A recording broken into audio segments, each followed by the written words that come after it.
दोस्तों आइए शुरू करते हैं। तो दोस्तों सबसे पहले एक कहानी हम आप लोग को सुनाने जा रहे हैं जो कि राजस्थान से है। दोस्तों ये राजस्थान की कहानी है एक छोटे से गांव की। दोस्तों 7 भाई एक बहन की कहानी है। दोस्तों बहुत ही दर्दनाक कहानी है। एक गांव में 7 भाई हुआ करते थे और एक इकलौती बहन, जो कि जैसे ही वो लोग छोटे छोटे थे तभी उनके माता पिता चल बसे। दोस्तों तो वो सातों भाई जंगल में जाके अपना कुछ भी शिकार करके लाते थे और बहन को देते थे, तो बहन पका के उनको देती थी और बड़े ही मौज से खाया पिया करते थे, खुशी खुशी अपना जीवन व्यतीत करते थे और साथ में रहते थे। दोस्तों साथ में रहते रहते कब हंसी खुशी वो लोग जीते जीते ज़िंदगी अपना हंसी हंसी अच्छे से सब बड़े हो गए। दोस्तों उनकी इकलौती बहन रोज़ अपने भाइयों को खाना पकाती, अच्छा अच्छा खिलाती और बहुत ही लाड प्यार से रखती। और उनके भाई भी दोस्तों बहुत ही मानता अपने बहन को, प्राण से भी ज़्यादा मानते थे सातों भाई अपने बहन को। एक दिन अचानक वो लोग जंगल में गए तो वहाँ पे शिकार नहीं मिला। शिकार ना मिलने के कारण वो लोग घर पे आए और उदास बैठे थे। उनकी बहन पूछी, क्या हुआ भैया, आज आप सब उदास बैठे हो? तो उन्होंने बोला, बहन आज तो कुछ मिला नहीं पकाने के लिए, आज हम सब क्या खाएंगे और कैसे अपना पेट भरेंगे? तो उनकी बहन बोली कि ठीक है भैया, आप चिंता ना करो, हम साग लेकर आते हैं और साग रोटी पकाएंगे और वही चाव से बैठ के खाएंगे। तो उसने बोला ठीक है बहन। बहन गई सरसों की साग लेकर आई। दोस्तों फिर सरसों की साग काटने लगी, काटते काटते उसके उंगली में कट लग गया, जिसके कारण ब्लडिंग होना चालू हो गया। बहुत सारा ब्लड गिरने लग गया दोस्तों, क्योंकि घाव बहुत गहरा था। जब गहरा घाव और ब्लड का बहना, तो बहन सोची कि हे भगवान, ये ब्लड तो रुक नहीं रहा है, अब मैं क्या करूं? मेरे भाई लोग जानेंगे कि बहन कट गई तो बहुत ही उदास होंगे और उनको तनिक भी अच्छा नहीं लगेगा, तो मैं क्या करूं? बहन उठी, पीछे घर के पीछे गई, सोची यहाँ पे साफ कर देती हूँ। तो सोची ब्लड देख के मेरा भाई क्या सोचेंगे। फिर घर में आई, सोची यहाँ पे साफ कर देती हूँ, तो सोची यहाँ भी मेरे भाई देख लेंगे तो क्या सोचेंगे। फिर उसके बाद दीवार में पोंछने की कोशिश की, तो वहाँ भी सोची दीवार में लग जाएगा तो मेरे भाई क्या सोचेंगे। हे भगवान, मैं क्या करूँ, ब्लड तो रुक नहीं रहा है। फिर अचानक दोस्तों उसका एक भाई मझला वाला आ गया, तभी वो छिपा ली पीछे। फिर छिपा के धीरे से साग में उंगली डाल दी और सारा ब्लड साग में निकला।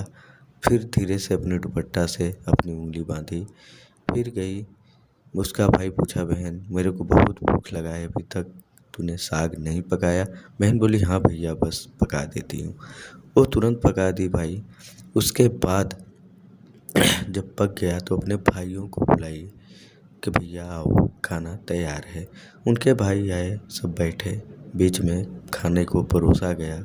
भाई बहुत ही मौज मस्ती से खाने लग गए। फिर खाते खाते एक भाई बोला, बहन आज तो तूने गजब कर दिया। तो उसकी बहन डर सी गई कि हे भगवान, भैया को पता चल गया क्या? तो बोली, क्या भैया, क्या गजब हो गया? बोली, आज कैसा तूने बना दी, क्या डाल दी, कौन सा स्वाद डाल दिया जो साग बहुत अच्छा लग रहा है बहन? तो उसकी बहन बोली, भैया इसमें तो कुछ नहीं डाली, बस ऐसे ही जैसे पकाती हूँ पका दी। तो बोला ठीक है बहन, कल भी यही पकाएंगे। फिर उसके बाद कल का दिन आया दोस्तों, फिर साग लेके आई बहन और उसके भाई बोले कि बहन आज फिर वही टेस्ट, वही चीज़ पका के दे। मन पेट तो भर गया, मन अभी तक नहीं भरा है। तो बहन बोली कि भैया पका तो दूंगी, तो बहन कल का ही टेस्ट रहना चाहिए। तो और बहन एक बात और, बहन सच सच बोलना, मेरी कसम खा के बोलना कि तूने कल के साग में कौन सा मसाला डाला था, ऐसा क्या डाला था कि बहुत ही स्वादिष्ट था? तो उसकी बहन ने बोली, कुछ नहीं भैया। तो उसने कसम खिला दिया उसका बड़ा भाई अपने बहन को कि मेरी कसम जो तूने झूठ बोली, सच सच बताना। तो उसकी बहन बोली भैया मेरी उंगली कट गई थी और वही ब्लड साग में चला गया था भैया, इसके लिए ऐसा लग रहा था। तो उसका भाई बोला क्या बात करती, बोली हाँ भैया। तो सब भाई जंगल में गए, फिर आपस में बातें की कि भाई जब बहन का ब्लड साग में जाने से इतना टेस्टी हो सकता है तो बहन का मांस कितना टेस्टी होगा। तो उसका एक भाई बोला ठीक है भैया, तो बहन को ही मार देते हैं, उसका ही मांस खाएंगे, बहुत ही टेस्टी लगेगा। तो उसका बड़ा भाई बोला हाँ सच बोला। तो फिर सब आपस में बात करके घर पे आते हैं और बहन को बोलते हैं कि बहन हमने तेरा शादी फिक्स कर दिया। तो उसकी बहन बहुत ही खुश होती है कि अच्छा मेरा शादी फिक्स हो गया।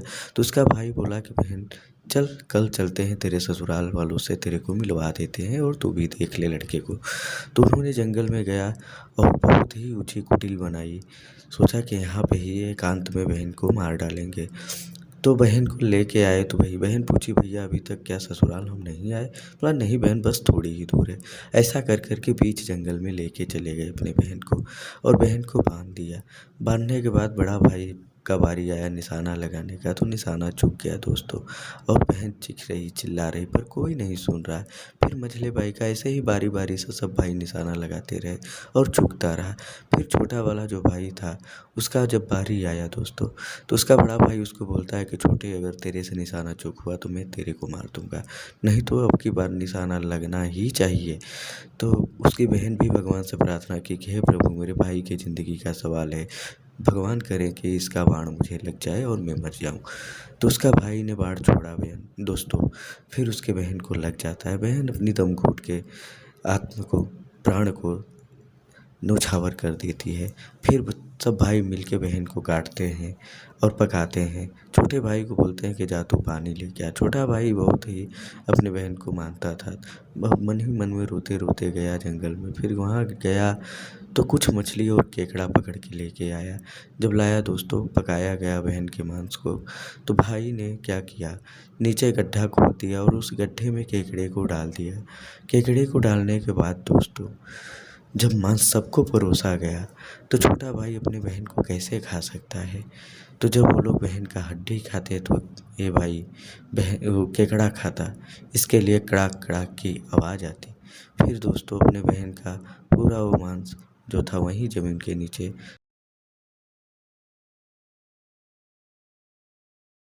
अपने बहन के हड्डियों को दफन करने के बाद दोस्तों सब लोग खा पी कर अपने अपने घर को आए। फिर मझले भाई का, बड़े भाई का और सझले भाई का शादी हो गया। फिर कुछ दिन बीत गए दोस्तों, फिर अचानक उसी जंगल के रास्ते एक साधु बाबा जा रहे थे तो उनको दीर्घ शंका लग गया दोस्तों। उसके बाद वो जब दीर्घ संख्या करने बैठे तो फिर वहाँ से आवाज़ आई कि मत गंधक करे साधु बहुत गंध आ रही है, मत गंधक करे साधु बहुत गंध आ रही है। तो साधु ने अचानक उठ गया कि हे भगवान नीचे से आवाज़ कैसे आ रही है। साधु वहाँ से चला गया। फिर बाद में वहाँ पे बांस का झाड़ उगाया। फिर कुछ समय बाद साधु फिर उसी रास्ते से गुजर रहा था तो देखा बहुत ही अच्छा बांस का झाड़ उगा था। तो साधु ने उस बांस को ले लिया और एक बांसुरी बनाया। बांसुरी बना के बजाते हुए उस गांव में जब आया तो सबसे पहले भिक्षा मांगने के लिए उस लड़की के बड़े भाई के घर पे गया। तो बांसुरी से आवाज़ क्या आई, हे बांसुरी मत बाज रे ये मेरे बड़े भाई दुश्मन का घर है, हे बांसुरी मत बाज ये मेरे बड़े भाई दुश्मन का घर है। फिर सझले भाई का जब घर आया तो फिर से यही सुर आई बांसुरी से कि हे बांसुरी मत बाज रे मेरे मझले भाई दुश्मन का घर है, मत बाज। फिर मझला भाई ने बाहर आके साधु को भगाया। फिर सझले भाई का नंबर आया तो सेम यही आवाज़ आया भाई। फिर उसके बाद साधु बाबा छोटे भाई के घर पे जब गए तो छोटे भाई के घर पे बांसुरी का आवाज़ आया, हे बांसुरी बाज रे यही तो मेरा सच्चा भाई है, यही तो मेरा सच्चा भाई है, तू बाज रे बांसुरी तू बाज। जब बांसुरी बाजता रहा ऐसा तो उसके भाई को लगा कि बहुत अच्छा बहुत मधुर आवाज़ है। तो उसका भाई ने उस साधु बाबा को पूछा कि साधु बाबा ये बाँसुरी कहाँ से लाया? तो साधु बाबा पूरी कहानी बताए कि मैं जंगल के रास्ते आ रहा था तो वहाँ एक बाँस मिला, वहाँ से हमने ले लिया। तो वो भाई उसका ज़िद करके साधु बाबा से कुछ पैसे देकर वो बाँसुरी खरीद लिया। खरीद कर बाँसुरी अपने सिर के नीचे सिरहनी रख के चला गया काम पे। जब काम पे गया तो वो जब लोग काम से वापस आता तो देखता उसके घर में साफ-सफाई किया हुआ रहता। तो वो आदमी बहुत ही चकित में पड़ा कि हे भगवान! मेरे जाने के बाद मेरे घर की सफाई कौन करता है? मेरी तो बीवी भी नहीं है। क्या मेरी भाभी करती है क्या ऐसा साफ-सफाई? दोस्तों जब वो अपने भाभी से पूछा कि भाभी मेरे घर की सारी सफाई कौन करता है रोज़? तो उसकी भाभी बोली कि देवर जी, मैं अपने ही काम-काज से फुर्सत नहीं तो मैं आपके घर की क्या सफाई करूँगी? तो वो सोचा कि हे भगवान! फिर कौन करता है? तो एक दिन वो छिप कर देखने के लिए रुक गया। जब टाइम हुआ वो छिपा तो उसी बाँसुरी में से उसकी बहन निकली और साफ-सफाई करने लगी। तो वो दूसरे दिन अपने भाभी से पूछा कि भाभी वहाँ से मेरी बहन निकलती है और साफ-सफाई करती है। तो उसकी बहन ने बोली कि जब वो निकले तब गंगा जल और तुलसी का पात्र छिड़क देना उसके ऊपर। तो भाई ने दूसरे दिन सेम ऐसा ही किया। करने के बाद दोस्तों बाँसुरी को आग में डाल दिया। तो उसकी बहन कहीं जा नहीं सकी। जब उसकी बहन रुक गई तो बाद में उसकी बहन अपने अपने अपने ओरिजिनल रूप में आ गई दोस्तों। जब आ गई तो बहन ने अपने भाई को गले लगाया, भाई उसका खूब रोया, खुशी से रोने लगा और अपने बहन से लिपट गया। दोनों हँसी-खुशी रहने लगे एक ही घर में। उसकी बहन रोज़ उसके लिए खाना पकाती और अपने छोटे भाई को बहुत लाड-प्यार करती। उसका छोटा भाई दोस्तों बहुत ही अपने बहन से प्रेम करता था, लेकिन ये 6 भाई जो थे उसके लिए शैतान हुए।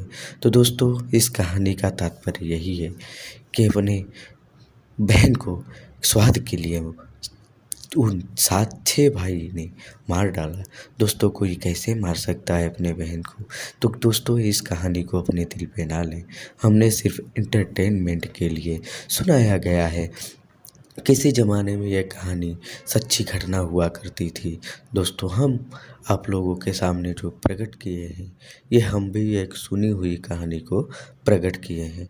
ऐसा नहीं है कि हमने खुद जाके देखा है, बस हमने सुना है सोशल मीडिया के ज़रिए, जो कि हम आप लोगों के बीच में एक्सप्लेन्स करके समझाए हैं। तो दोस्तों अगर ये वीडियो हमारा अच्छा लगा हो तो हमारे चैनल को सब्सक्राइब और लाइक बेल आइकन प्रेस ज़रूर कर दीजिएगा और जितना हो सके हमारे इस वीडियो को सेंड करिएगा दोस्तों। और हमसे कोई गलती हुआ हो तो हमको क्षमा ज़रूर करिएगा, क्योंकि हम ज़्यादा दिन से वीडियो नहीं बना रहे हैं दोस्तों। हम पहली बार किसी कहानी को एक्सप्लेन करने का कोशिश किया हूँ दोस्तों। अगर हमसे कुछ इसमें गलत बोला गया हो तो हमें माफ़ करिएगा। हमारा वीडियो अच्छा लगा हो तो हमारे चैनल को सब्सक्राइब कर दीजिएगा ताकि हमको सपोर्ट